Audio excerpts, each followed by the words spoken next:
तो पहला हो गया MFA of accounting records, manipulation, falsification, alteration.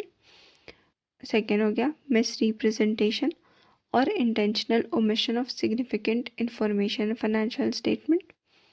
Third हो जाएगा intentional misapplication of accounting principles, intentional misapplication of accounting principle, जानबूझ के अकाउंटिंग प्रिंसिपल को गलत तरीके से अप्लाई किया। तो फर्स्ट हो गया मैनिपुलेट किया, गलत दिखाया या फिर ऑल्टर किया अकाउंटिंग रिकॉर्ड्स को।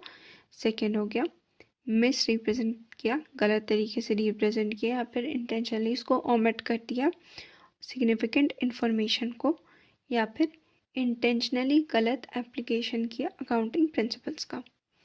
Now, it often involves management override of controls.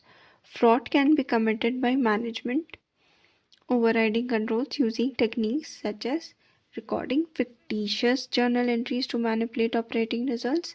Second is inappropriately adjusting assumptions and changing judgments. Third is omitting, advancing, or delaying recognition of transactions in financial statements. Fourth is concealing or not disclosing facts. Fifth is altering records and terms. पहला हो गया recording fictitious journal entries, then inappropriately adjusting assumption. फिर third हो गया omitting, advancing or delaying recognition of transactions in financial statement, then concealing or not disclosing facts, and altering records or terms. Altering records and terms. Now, what is misappropriation of asset? Misappropriation of asset involves theft of entities' assets and is perpetrated by employees in small and immaterial amounts.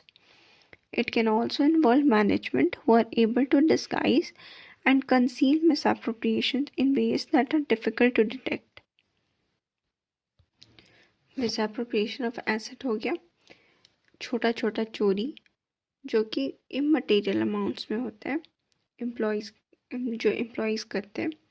ये management भी कर सकता है इस तरीके से कि किसी को पता भी ना चले, because management has more visions, powers to disguise and conceal it in ways that is difficult to detect. Now it may be accomplished by following. ये कैसे कैसे हो सकता है? फर्स्ट हो गया embezzling receipts. Second is stealing physical assets or intellectual property.